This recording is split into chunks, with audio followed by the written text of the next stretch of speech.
There we go. A spy for all seasons. Interesting. Oh. I was waiting for you to come on.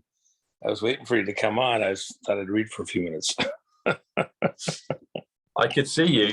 Well, I couldn't hear you. You were trying to connect to the audio, and I couldn't hear you.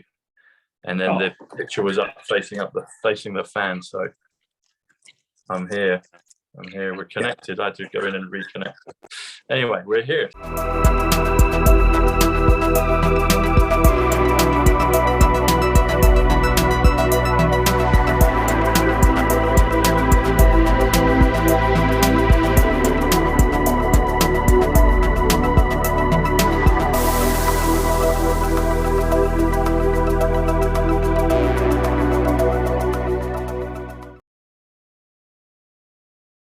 Good afternoon, everyone. It's Tom Sidney Bushnell, aka Numbers, here from Psych Club and from the Tom Numbers Show, both of my channels. So do check that you subscribe to both of them.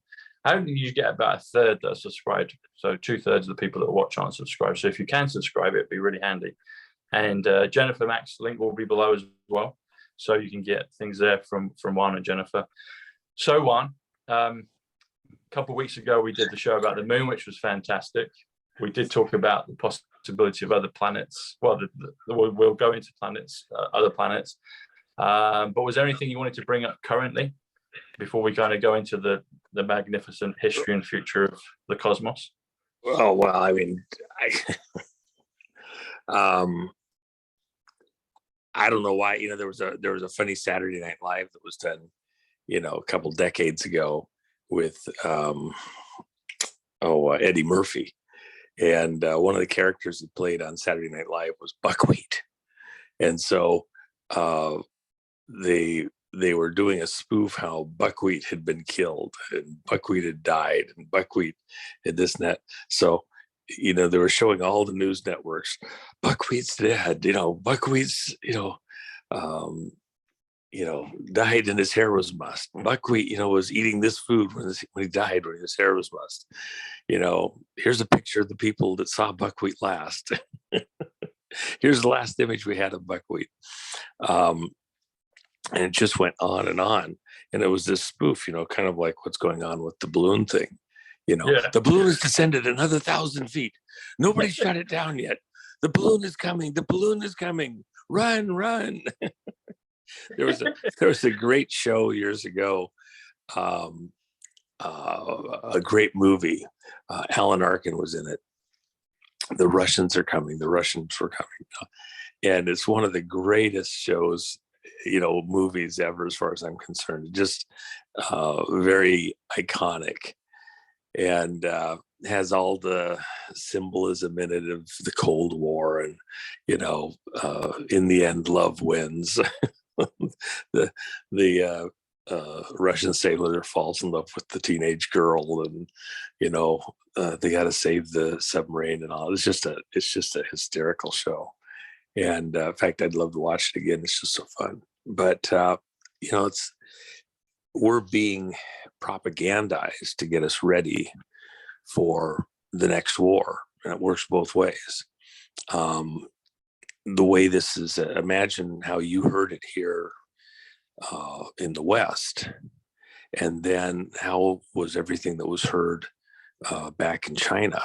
And they're beating their chests. We were able to conquer the Americans, and we've got it over on them, and they couldn't do this or that. Even after the balloon was shot down.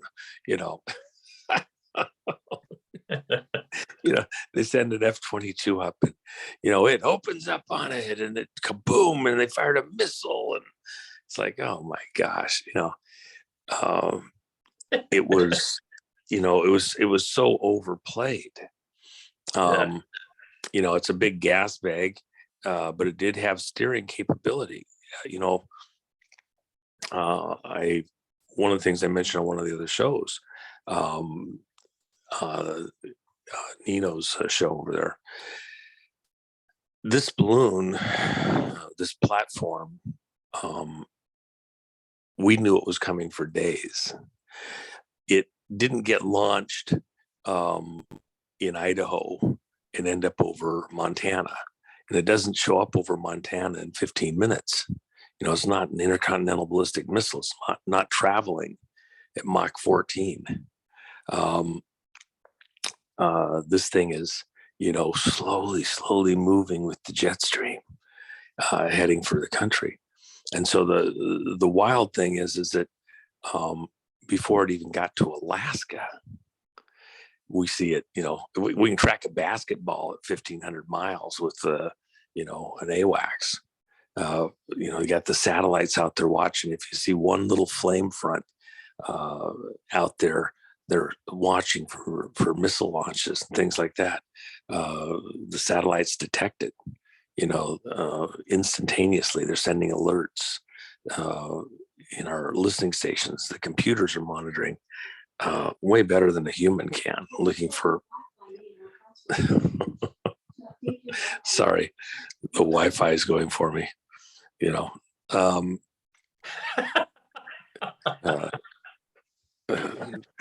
want to listen to me, right?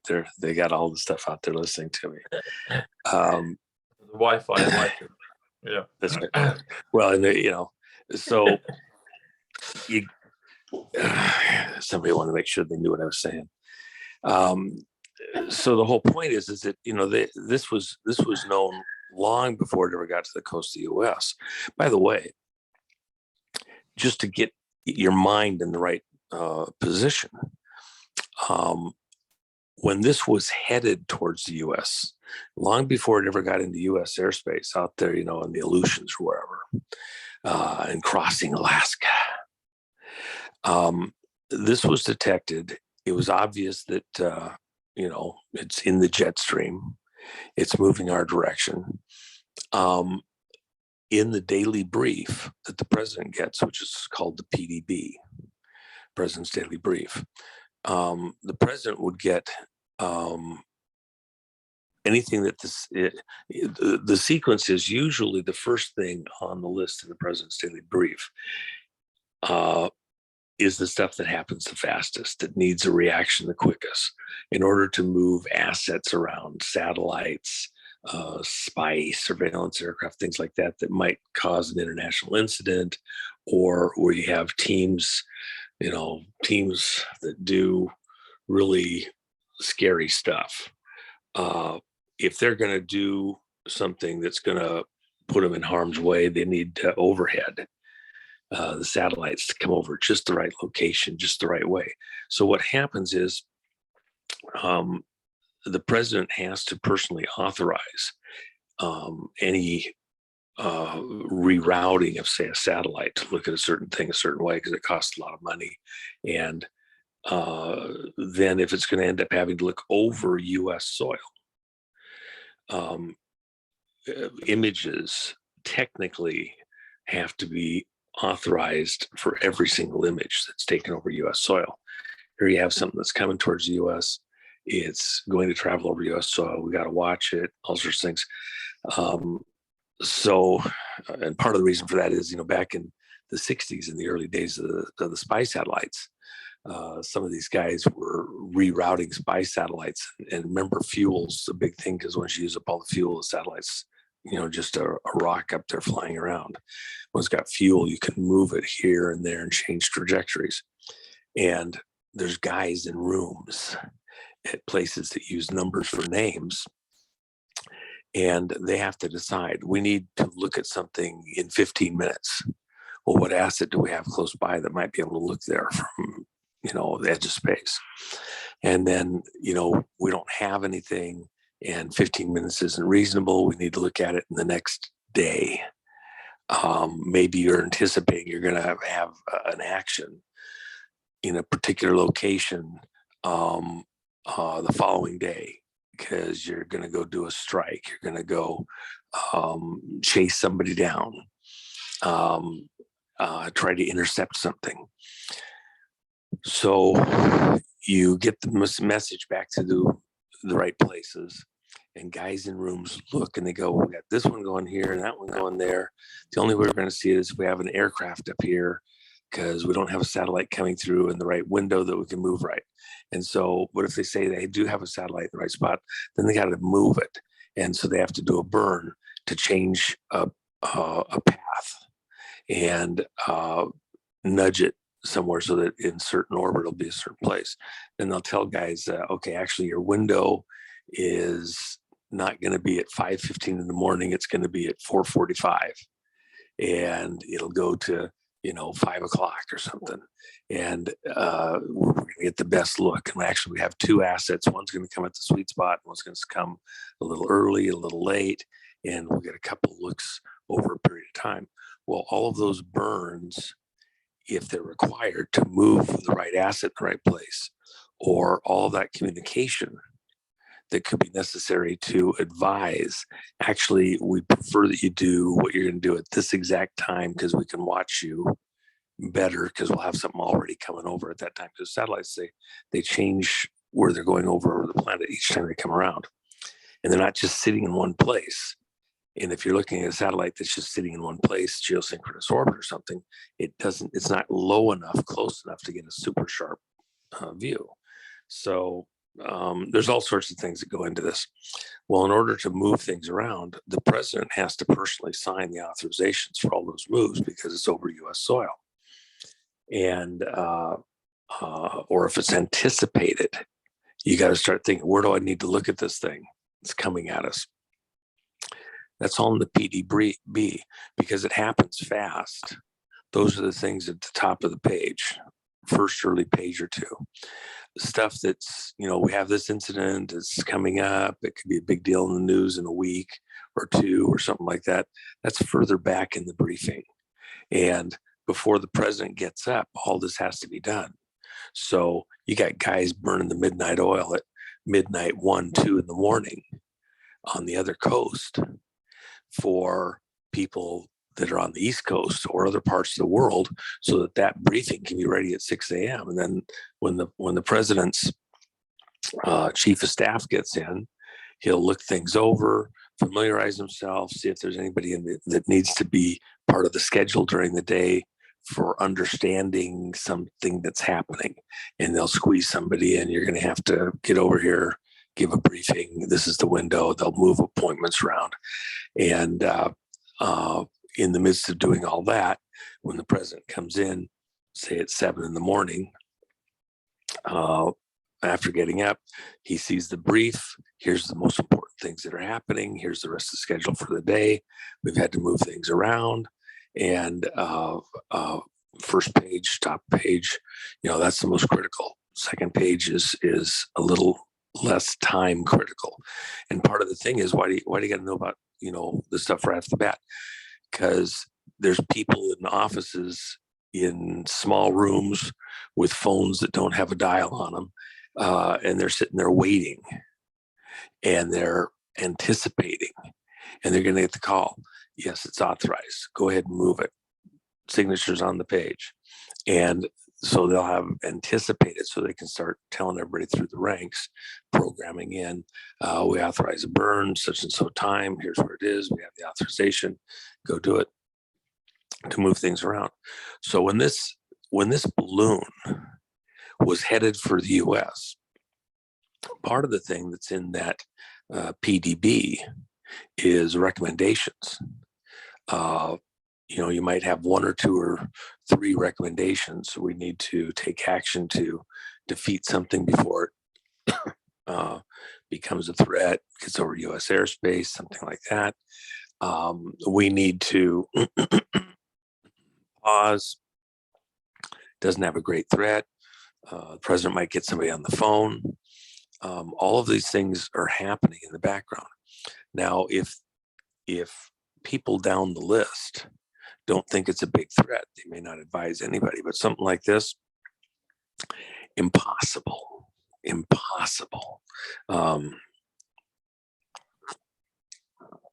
Decisions are having to be made that, no person has authority to make completely apart from the president on a lot of these things.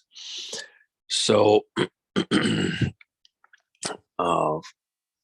knowing this thing was headed for the US, one of the options would have been, it's obviously got sensors on it, camera array, transmission, and all that.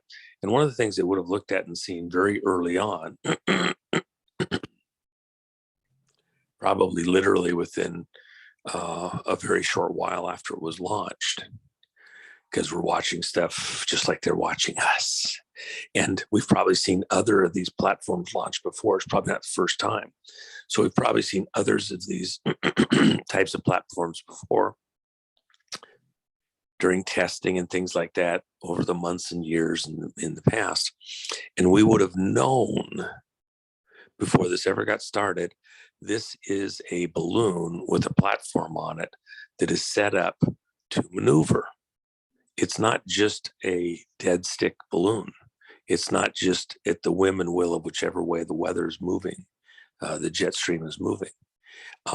This has the ability to maneuver and steer into things that are there under power. That's huge, monstrously huge, because it's not just going to randomly end up over the beach photographing the girls in LA, Manhattan Beach or something. It's not just going to randomly end up going across, Disneyland or some random airport in Texas or the border. They knew that it could be steered to go someplace specific. And then when it did get over, for example, Canada, who called Canada to let them know it was going to cross over Canada? They're a NATO partner. So when it was way back over Alaska, somebody was on the phone to contact our military partners in Canada, probably a day before it got there, to let them know, hey, by the way, and by the way, up in this area where the balloon was located, you're up in the jet stream. A slow day is, 70, 80 miles an hour. The jet stream, because of what the Russians have been doing, playing with the jet stream the last 2 months, month and a half, they've kicked it around a little bit. It's like a rubber band or a guitar string, and it's flowing from west to east across the country. And they wanted to make a point with the U.S. over Zelensky coming over to speak back on the, Christmas season, the Saturnist holiday, when he spoke on the longest night of the year before Congress, in his T-shirt. One second.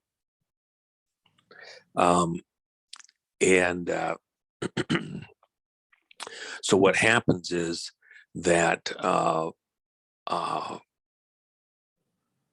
Canada would have been alerted as a NATO partner. They knew it was coming. They would have asked the question, you gonna let it come through?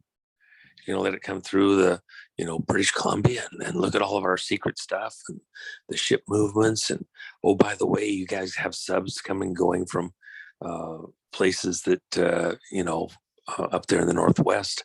Are you going to do anything to stop them? They might be seeing your sub leaving port or something. And nobody's going to do anything. When it was way out there before it got to Alaska, out over the water, you could easily have gone out there, put a couple of rounds through the balloon, and it start losing that hydrogen and dropping. It wasn't helium, it's hydrogen because it's lighter, and does something else. It can be used as a fuel. So here's a balloon that has the ability to maneuver. Where's the fuel tank for it? How big is the fuel tank? How much does it weigh? Most likely it wasn't. It may be supplemented a little bit with special fuels that can work at those high altitudes, but it's tough.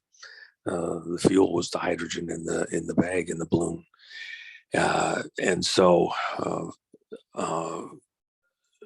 as it came to the U.S., one of the things that was mentioned in a lot of the news stories was that the it was flying over secure locations in Montana, where we have our strategic defense systems, nuclear missiles, tipped missiles, and aircraft that can deliver nukes, things like that. So we knew earlier on that these were possibilities. And the question is, why didn't we shoot it down? Oh, it might land on a child's school. You know, there's schools out there in Montana, and it could land on some elementary school. I'm listening to these people on the news. I'm like, oh my gosh, just like everybody else. The reality is the areas that it traveled over before it got to landfall on US soil up in Alaska are some of the least populated, most remote locations on the planet. And they could bring that thing down on a dime. They could cause it to lose altitude. You know, we don't have aircraft that fly high enough to get it where it was initially up there at 100,000 plus, but we easily can hit it with lasers from aircraft and degrade that balloon enough that it'd be down in just a few hundred miles with simple shots. Let the air out slowly, and as it gets down to lower altitude, you could pick your moment to bring it down with a missile. You know, we could have hit it with missiles up there easily. So why didn't we? Because somebody wanted the spectacle. That's what you just watched. You watched a bunch of spectacle drama that somebody wanted you to have to see. Whenever wars start, people like to act like, you know, Pearl Harbor was just completely out of the blue. Nobody saw it coming. We were shocked, I tell you. No, we weren't. People were getting ready for war for a couple of years. 2 years before we really went to war in World War II, we were shifting our production base around the country from farming and household and normal manufacturing to a wartime setting. And we were preparing, moving, building things to help our European allies and getting men and equipment into place out across the Pacific, because everybody was on this march towards war. When it finally happened, and suddenly everybody's shocked, I tell you, that was almost anticlimactic for a lot of people, because they knew we were getting ready to go to war, and everybody was being baited into that position. And then mentally, you were getting people in a mindset that we're going to have to go fight those, you know, Japs, those Nazis. And they're already doing ads in the paper. They're already doing political cartoons with the swastika on the boot and portraying people in a certain way, because it takes time to get a population sufficiently amped up to go to war. And you've got, you know, agent provocateurs who are working behind the scenes, helping to get people tuned up, ready mentally to go to war. That's what's happening out across the world right now. You had the German defense minister, I believe it was, you know, a week and a half or 2 weeks ago, saying publicly that for all intents and purposes, we're already at war with Russia. Russia's already at war with the West. Not an incorrect statement. Russia's moving into a wartime setting. The situation is becoming more and more dire. They've lost, you know, arguably 15 to 25,000 personnel, military personnel in the battle in Ukraine. And they had a big national celebration the other day. Some would call it a celebration of life. Some would call it a celebration of death. The victory in Stalingrad 80 years ago, when the Nazis came over and tried to, you know, take over Russia. And they thought it'd be, you know, a few weeks and they'd take over Russia, and end up being the thing that defeated Nazi Germany in many ways, because they're now out fighting a two-front war. And the Russians lost 25 million people. to the Nazis in World War II. 25 million. Out across the rest of Europe, civilian and military personnel was far, far, far less. So they took the biggest hit. People are getting ramped up mentally, emotionally to go to war, and mentally prepared, steeling themselves for it, and allowing this balloon to come across America is to get you in the right mindset and pissed off and mad as hell. Remember back at the Gulf War, you ever had to get the flag out and, sing the national anthem. We had Whitney Houston did this amazing presentation at the Super Bowl, and we're just going at it because, we're going to go take him down. We do all this, remember all the false stories that Saddam's military people were going into Kuwait, taking the babies out of incubators in the hospital and throwing them on the floor, and then taking the incubators back to take care of Iraqi babies. Okay. And it turns out it's a complete hoax, no truth, and the whole thing never happened. But by the time that became public, you already had the whole world pissed off at Saddam. So, a week and a half ago, we had a spy plane that monitors all the activity into Chinese naval positions and coastlines and like that. Chinese sent an aircraft up, and they had a little test of wits where the Chinese fighter aircraft comes within, arguably 10 feet or less of the American spy plane, and could have taken both aircraft down, and trying to, scare them out of the air or whatever. That kind of an incident could easily have been a miscalculation by the Chinese fighter pilot, good as he might have been, daring as he might have been. And the Chinese leadership, politically and militarily, all knew that. One misstep, and you have an aircraft down with a couple dozen Americans dead or injured or captured or whatever. They came within a hair's breadth just 10 days ago of an international incident that would have been the front page of all the papers and would have been far worse than the balloon. And then this balloon, it doesn't, it's not over in 3 minutes. Behind the scenes, before the public ever heard about it, there's people aware when they were putting air in the balloon.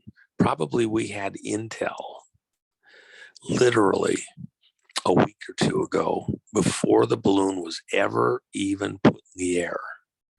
We probably had signals intelligence, knowing that the Chinese were preparing to put this balloon up there. We have amazing collection methodologies for data. We have spies all over inside the Chinese military, inside the Chinese political leadership, inside of their industry, just like they have them in ours. And all of those intelligence people, those spies, we just need one or two of them, let them know they're planning on doing this. They're going to test your will, blah, blah, blah. We probably knew from multiple locations that they were preparing to put this surveillance platform in the air days before it ever went up, and to test our will concerning this. By the time it actually happened and was visible, and those assets were taking images of it and verifying it had equipment on it that could maneuver, and then noting that it was being maneuvered to maneuver it into the jet stream to get it to come over America. The President's Daily Brief had those components. It might have been on the back page 2 weeks ago that we have intelligence personnel, we have sources, we have assets indicating that China is preparing to send some balloons over America. By the way, it's not just one. Important little detail.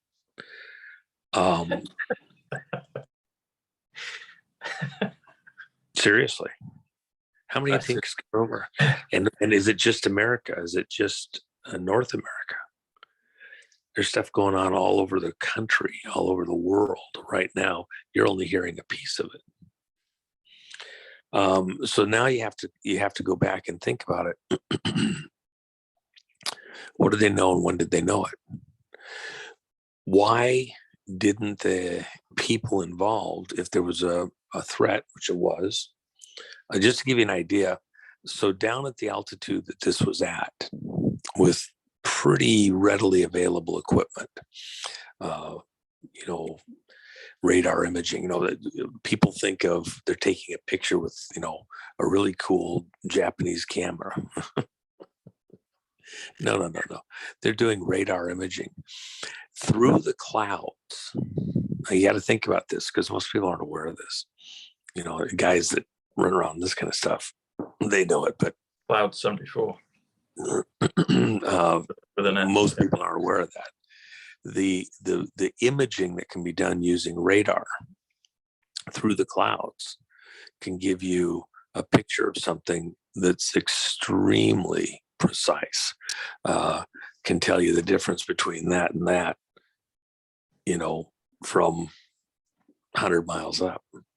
When you get down to the edge of the atmosphere, where this platform is coming through, you can tell the difference down to the point on a needle, and through the clouds. You got to think about that. It's just hard to believe. And part of the thing too is if you get really good optical images that are very clear what you're looking at and locations and all that, then later on, if you're looking from a spy satellite 100 miles up, 80 miles up, as it comes over on a near pass and you can't see through the clouds, you have points of reference for comparison, and you can look and see what the differences are, because you know what it looked like during clearer stuff, and the computers can do all this work that tells something's moved, something's there, something's open. Part of the thing too is so this thing comes in over America.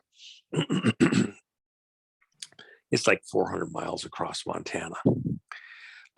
If you're up there in the jet stream where it was moving really fast, because what happened, the jet stream got bumped. It's elastic like a rubber band, like a guitar string, really.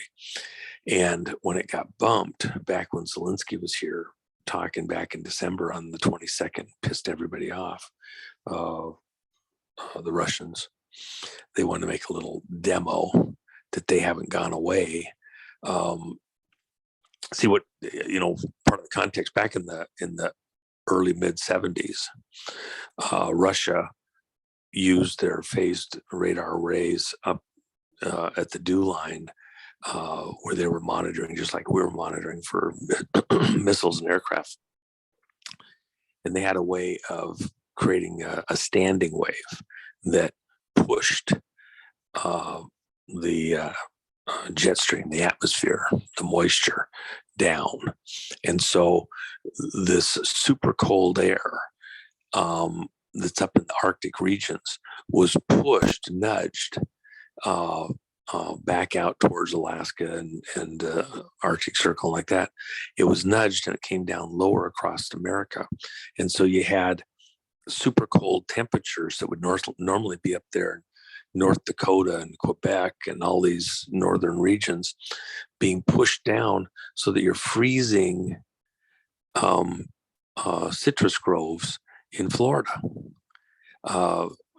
freezing all of these trees that take years to grow, and destroying a crop and destroying trees and wiping out a whole industry, and damaging crops across the Midwest, throwing growing seasons off.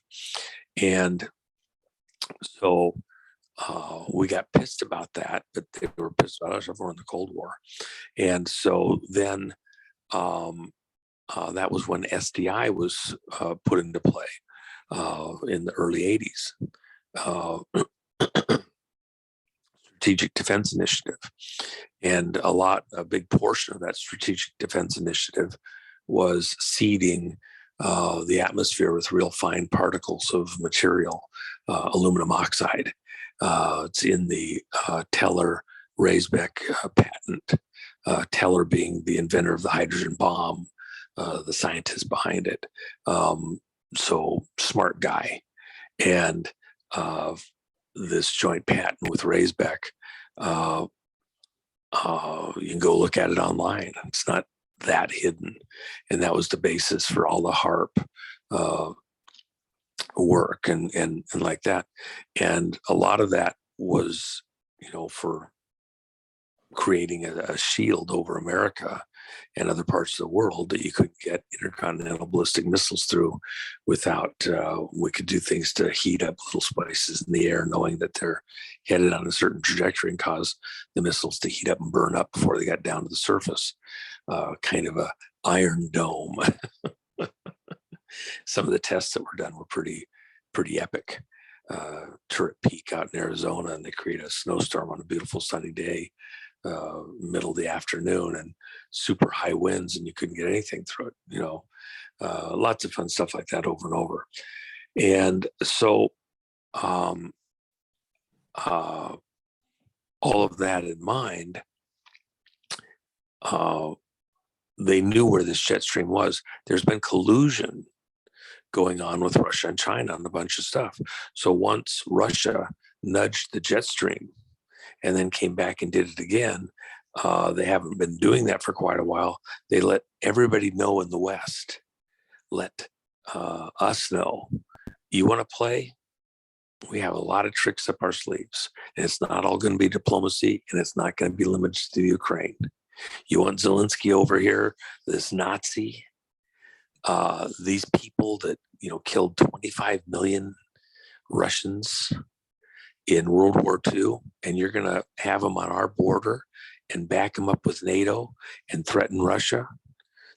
We'll up the game.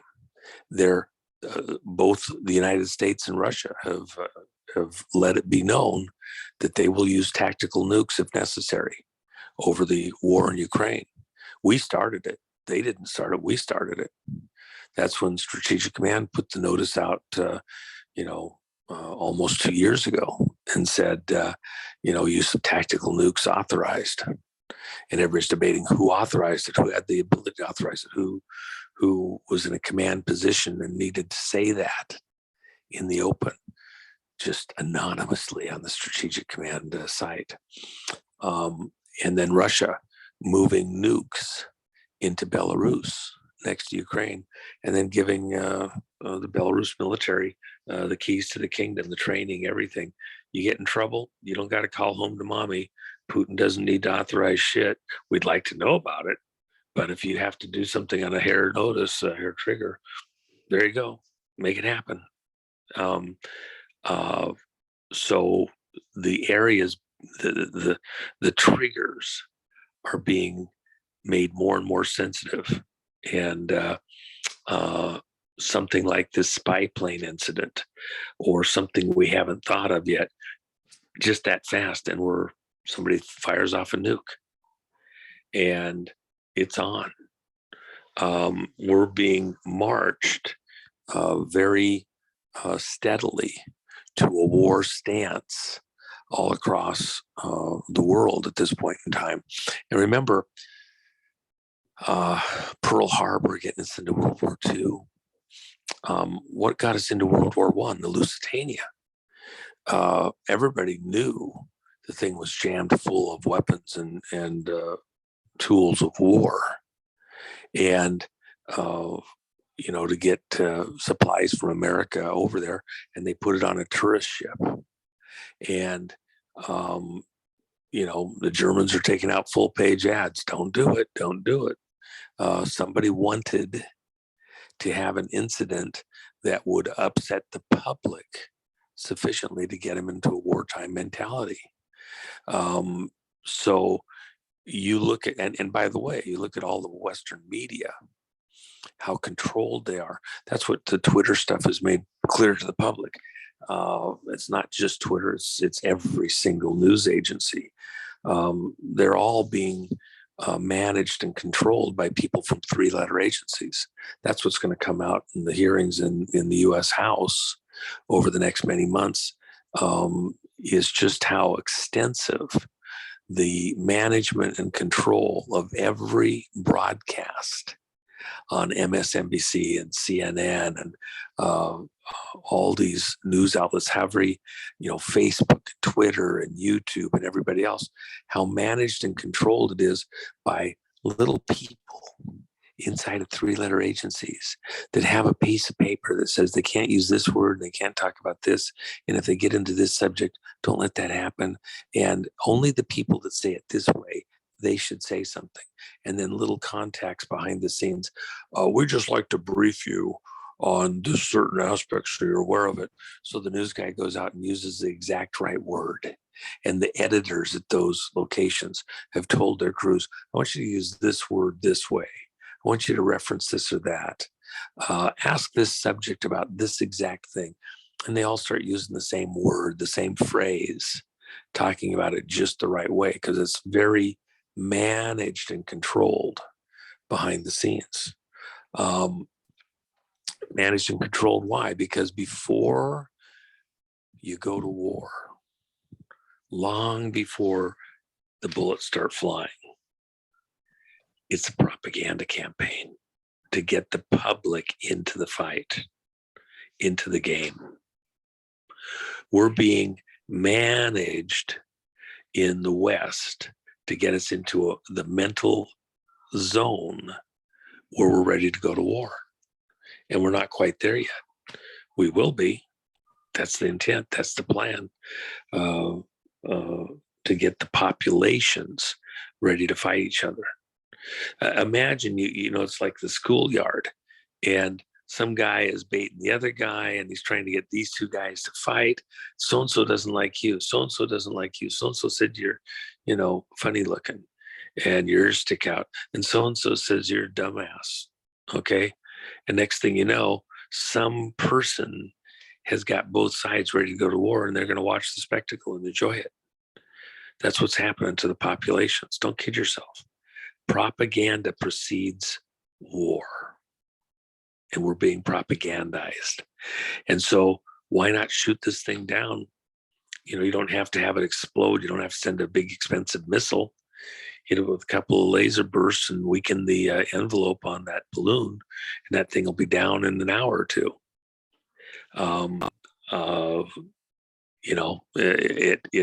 It can come down. If you want to look at the surveillance array, bring it down in rural Alaska.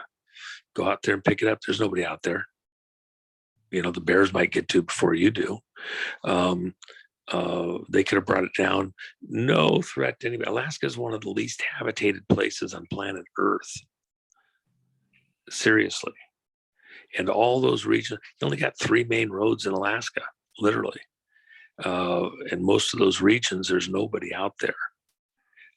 The idea that bringing that thing down over Alaska somewhere when it was way back there, going over U.S. soil, would have been a piece of cake. But they let it go, let it come over populated areas in Canada on the coast, let it come into Montana. Ooh, ooh, ooh. They could have parked that thing in a football field. They could have brought the air out of it, got it down to a lower altitude when they know it's over an area that they don't care about. They could have put, simple, cheap lead bullets right through that envelope and brought it down literally in a matter of minutes on a dime anywhere they wanted to. Why didn't they do that? Because they wanted the spectacle. We didn't know what to do. It was so scary. We didn't want to have it fall on civilians. It might have hit a schoolyard. Children could have been playing in the schoolyard if we shot it down and all the parts came down. Ooh, ooh. Bullshit. You're being propagandized. All right, sorry. You get me off started. I could, It's good. It's good, Ron. Thank you. There's a lot of A lot of codes, a lot of numbers, a lot of info and all of that. Thank you. Some things that popped up actually with I'll go through a few. So you just said propaganda precedes war. That comes to 220 operational warp speed. And propaganda is 11. 11's the number of chaos and discord. 11 is say war. that again. 11. Okay. 11 is war. Yeah. See, we got to get this guy out. That looks like an do you remember Return of the Jedi with the Ewoks? Yeah, there you go. Yeah. The figures Star Wars 119 Nikola Tesla, and you had an Ewok contraption like that with flying drop boulders, you know. Yeah. Well, they keep this up. There'll be a lot more like this coming home to mom somewhere. There you go. Managed is 45 actually, and propaganda is 93. Managed propaganda is 138, which is Donald Trump. It's revaluation. It's the savior. It's Dome of the Rock, the pyramids. It's quite a few things. You said let it go, but you said left it go. So you did a misspeak. The left it go comes to 94, which is Ace of Spades, in November. John. They wanted the spectacle. I haven't done that one yet, but I think you said face point as well when you were talking about Facebook. But where we go? Here we go. Let's look at this one. A smart guy is 125. John Kennedy, time travel, dark to light. Smart guy is 124. You repeated. You said through the clouds. Through the clouds is 204. And you repeated it at least 3 times. That comes to 612, which is 369 plus 243. Important, significant numbers. 369 is the Tesla numbers, a few other things combined. 243 is some other things, but it's also John F. Kennedy, Eternal Flame. And industry, 130, the Kennedys, Roseanne Barr. And what else do we get? The 4th of March. The 4th of March is 185, Donald John Trump. Stock market crash. And you talked about March Towards War, 185, which is also that date, or that number. I think you said house world instead of household. Oh, I need to work those ones out. T-shirt, talked about T-shirt, 94, John. In his T-shirt, 153, John F. Kennedy, Jr. If you add the dash, which is 32, that's 185 again, Donald John Trump. That's March Towards War, the 4th of March, stock market crash. Manhattan Beach, 111, perfection, illusion. Impossible, 119. You repeat that a couple of times. That's Mary Magdalene. It's Nikola Tesla. It's also modulator, you know, like the kind of Mission Impossible voice modulators, etc. That's a beautiful stone rock. What is that? Tell us. Oh, it's a piece of rock with some growth on it from Iceland. It's a lot of fun. Iceland, cute land. You said about the president daily brief. Is it presidential daily brief or is it president's daily brief? How do you say that correctly? Oh, the president daily brief, PDB. Okay, the president daily brief. Okay. PDB is what everybody knows it by. You know, okay. It's just the PDB, and the president gets brought up to speed first thing in the morning. Here's what's going on. Here's what's got to happen. You know, the early things. The main thing with the PDB is there anything that the president needs to personally be aware of and authorize? Something that's happening, you know, around the world that while he was sleeping happened or was happening and he didn't know about it. And then throughout the day, if there's developments, he would get, you know, updated through the day. But in that time when he's asleep, you know, here's the things that are critical that you need to be aware of that could happen today. And are you know, if it's things that you need to start anticipating, it's going to happen on Friday and it's Monday, and this is coming. Well, do you wait till Friday to tell them? You get further down in the pages of the brief, and the president's secretary is sitting there. His chief of staff is bringing him up to speed on, here's the things you need to be aware of, and here's what's priority. Periodically I'll get a call from my chief of staff throughout the day, and he'll tell me first thing in the morning, here's the things, this is what's happening. You got to remember to do this. Don't forget this other thing. And by the way, you got to call at such and so time. And you start working through all those issues. But the things that need immediate attention will be up in the upper pages. If you've got something that's potentially a threat, look, you have a not just one, but a series of these platforms that are being launched. Yeah, this one may have sensors on it. The next one is capable of carrying something able to make a EMP, electromagnetic pulse. What's the deal with that? An electromagnetic pulse can turn off your electricity. It can damage computer parts. It can fry all sorts of things. It's fairly simple. You're worried about a nuclear bomb, an EMP over some portion of America, or if it was big enough over the whole country, could disrupt things in ways you never imagined. Make it so your car never starts again unless you go get all new computers inside of it. Fry your laptop. If it's close enough to the earth in some area and intense enough, strong enough, knocks out power from the power plants and things like that, and the computers that run those things. Over time we've been hardening things and getting them better, and military installations probably aren't that vulnerable, but some of the equipment that works around them is, and could really disrupt the country. It's not huge necessarily, and they're not complex to make necessarily. Far less complex than a nuclear bomb, although a nuclear bomb puts out an EMP,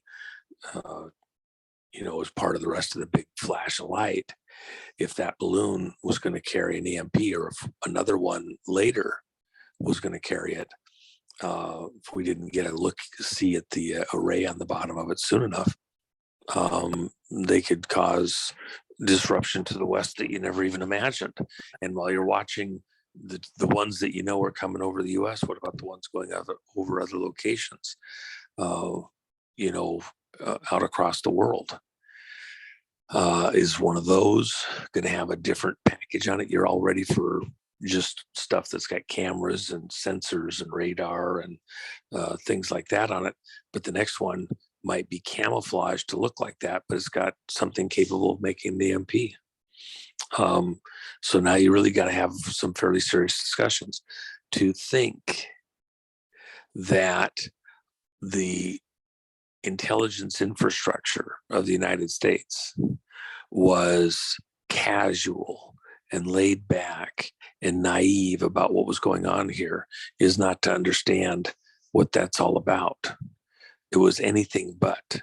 At the highest levels, they were very aware and looking at all the legal and political ramifications of this, and making recommendations and having conversations. What was China probably mostly looking for in doing this? America's become very unpredictable to Russia and China. Its methodologies have gone wonky.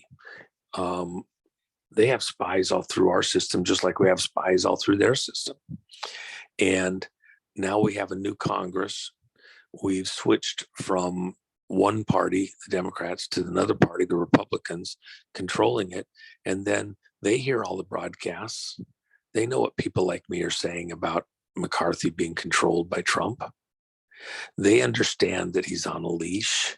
They know, right out in the open, all of the controls that are being put in place to manage how the investigations go in the House, and who the committee heads are, and who those people on the committees are or aren't that are being pushed out. So they're trying to figure out how we're going to react. What's our new game plan? Who's going to pull the strings? Behind the scenes, China does something like this, and it stirs the pot, rattles the cage to see who's actually calling the shots behind the scenes, what our communication pathways are, what our decision trees look like about doing something or not doing something. And it's not even exactly what happens. They're finding out who the real authorities are and who the also-rans are. So, for example, during the Obama administration, they had figured out that Valerie Jarrett, who is somebody that's not elected to office, is, this peripheral person with ties to Iran through family and other things, is in an extremely critical position in the decision tree for things going on in America.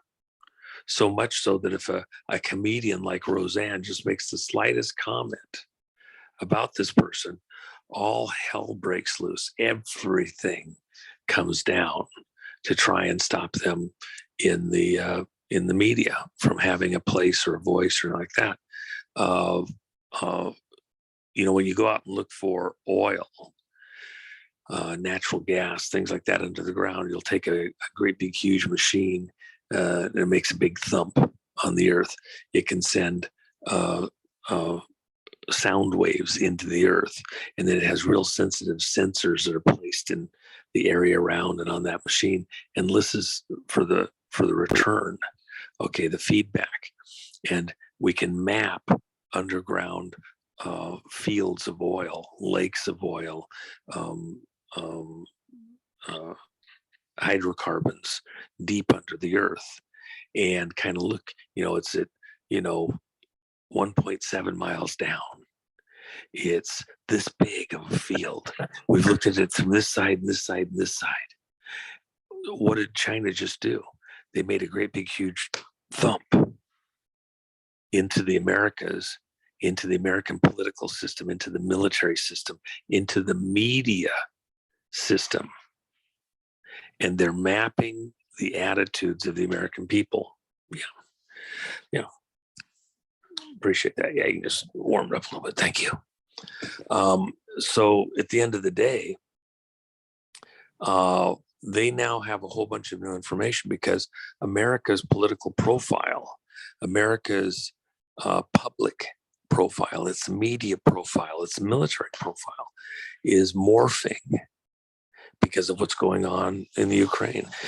Both Russia and China, Russia nudged the jet stream, and China says, well, we're going to put this balloon up. They both colluded weeks and weeks and weeks ago about what's going on here. Well, you nudge the jet stream, we're going to throw a balloon up there. We're going to see where it goes. Watch this. This is a couple of bullies on the schoolyard. Oh, yeah. Okay, you do that. And then you know what we're going to do? We're going to go probe them over there in Ukraine. Russia's in the middle of a winter offensive, coming into a spring offensive.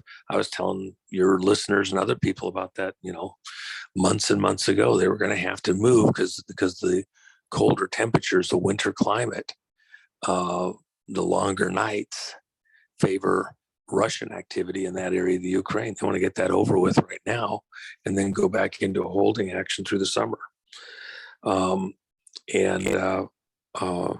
They're hard at it, having us distracted in the media and other places with this stuff, with the balloon and things like that. Oh, he's fine if he wants to come in here. He won't bother me a bit. Thanks.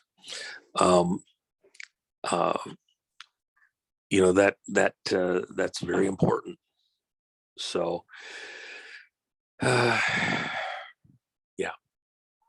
When you say nudge the jet stream, are you talking like physically they're moving the jet stream, so it's going to be they put up they put up a standing wave, and it pushes it away. You can use different waveforms in different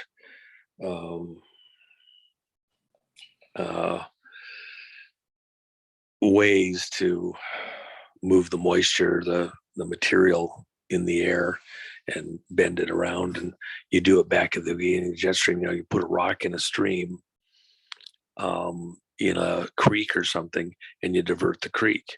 So you put a standing wave out there, and you direct it in a certain spot, and you move the water so it goes a little different way. The atmosphere is just water, and water molecules are suspended in air vapor, and you're just kind of pushing it, nudging it to a different spot. So, we had a guy. We had a guy years ago. We had a guy years ago that was up in a certain northern state, and he figured out how to do this with car batteries and old TV antennas. And so he wanted to make his trees so that they could they were set up for a warmer weather climate. And so he's got a couple acres, and he's creating a little bubble in the atmosphere, and you can see it in the satellite images as the air's coming around, and it goes around this one little town. It's like a rock in the stream of the moisture coming over the area. And then when it's in the drier months, further on in the summer, and he decides he wants a little rain, he flips things around, and there'll be no clouds in the whole area. His one little area has clouds over it and gets a little rain on stuff. He thought he was so smart, but you're not allowed to do that. And then he makes a bunch more of these, and he gives them to guys over on the East Coast, and they figure out that they can keep a hurricane from coming to ground right where they're at. So they start putting them all up the East Coast. Well, the problem is when a hurricane stays offshore, it continues to build strength out there till it comes to ground. So this thing's going further and further and further north, and gets to the end of the guys that all have their systems to push it off, which are extremely simple. And when it finally comes to ground, halfway up the East Coast, it's just nearly wipes it out. Well, in places that normally don't get those kinds of weather, it's not uncommon, of course, anywhere Florida and up into the Carolinas to get it. But as you get further north, it gets less likely to get a hurricane there because it comes in where it's easier down the Gulf Coast and like that. And so they had to be asked nicely not to do that anymore and give their toys up. And, so this is not rocket science.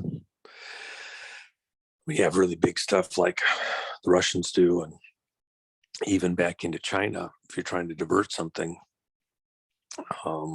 it doesn't take, it's like leverage. The further back you are, the more leverage you have to move stuff around. So here in the UK, we're in the Gulf Stream, but you're saying it's going to, if I heard correctly, it's going to go further north. So we're going to, maybe temperatures will start to drop over time here in the UK, traditionally. Well, it's like a rubber band. It snaps back into place as you do it. But, here in the US, for example, back right after Zelensky was here, December 22nd, and then we had that cold snap where jet stream got moved around. Once it gets moved, it's like a guitar string. It kind of wants to refine its natural thing because you got other pressures and weather, other places that get moved around. It gets jostled, and it takes a little while to kind of come back into the sweet spot. What happened in the same time frame as this balloon escapade is that we had this cold snap the other day, right as this balloon thing was happening. So you got a picture, you want to get this thing in a certain spot, and you want to push the jet stream around. You want it to have the sweet spot at a certain spot. It's moving really fast and it's moving really slow. what's interesting is we had this cold snap during this exact period of time. Mount Washington in the northeastern U.S., up, and for example, Boston and New Hampshire and all these areas up in the Northeast, they had some of the coldest weather, once in a lifetime cold weather. Mount Washington was 107 degrees below zero when you adjusted for wind chill yesterday. And so super cold temperatures plus high winds that gave it the equivalent of what would feel like on your skin 107 degrees below zero. Very unnatural. You can have cold weather, you can have high winds, but that was like a whole nother level of cold and wind and like that. It didn't last a long time. It didn't last for weeks. It lasted for a day. The temperatures are back up today pretty radically. What you have to kind of visualize in your mind is the jet stream, just like a guitar string. It's not just going back and forth. It's going all over the place, and it's doing all these different motions. When you look at it, it's kind of oscillating in weird ways. Well, that jet stream is oscillating up there. It's bumping into all sorts of things, and including coming down closer to the surface of the earth. It's normally up there at, 30, 40,000 feet, and at the sweet spot. And at higher altitudes, it's still up there moving around also, 60, 80, 100,000 feet. You have the edge of it up there. The super cold temperatures, at 35, 40,000 feet, it's, 65 below zero. Well, if that jet stream comes down closer to the surface and hits some of the moisture in the clouds and all that, it'll bring the temperature down radically. So really the jet stream was being curved down in this oscillation and caused super cold temperatures across the northern United States in kind of a band. I was up in Tennessee yesterday, and you have these mountains that kind of cross right at the southern edge of eastern Tennessee. And they kind of act like the edge of a river channel. And so north of that and going up across over into, Boston and New Hampshire and the Northeast up there, you have these super cold temperatures. Below that mountain chain, you had a little bit of moisture further south, but it was actually a beautiful day. It was spectacular. Warm, cloudless, the whole schmear. The mountains kind of blocked the one thing from the other and confined that weather, that super cold weather, where the jet stream came down lower to the closer to the surface of the planet, and channelized it and moved it straight to that northeastern location. That'll go out across the northern Atlantic, and I don't know, probably will affect you a little bit one way or another, but it's again like a rubber band. You got different ends of a guitar string. The sweet spot was probably here for what transpired. By the time it gets over to where you're at, it's wobbled down and has pinch points due to the way the land is and channelizing with mountains and stuff like that. And the effect will have quieted down, calmed down pretty radically. Still going to have it, and by the way, this war in the Ukraine and Northern Europe, it's not restricted to guns and missiles and politics and everything else. They're playing with the weather up there too. If Russia knows they're going to do a certain thing in a certain day and they have capability of affecting weather in Northern Europe, you can better well guarantee that they're going to do that. They're going to fight the war using every tool they got that the other side can't come up against if they want the weather to favor their operations, stay with cold, and they're capable of fighting in the cold, and they've got the right stuff, or a cloudy situation, they'll do it. If they want rain to the moon, they'll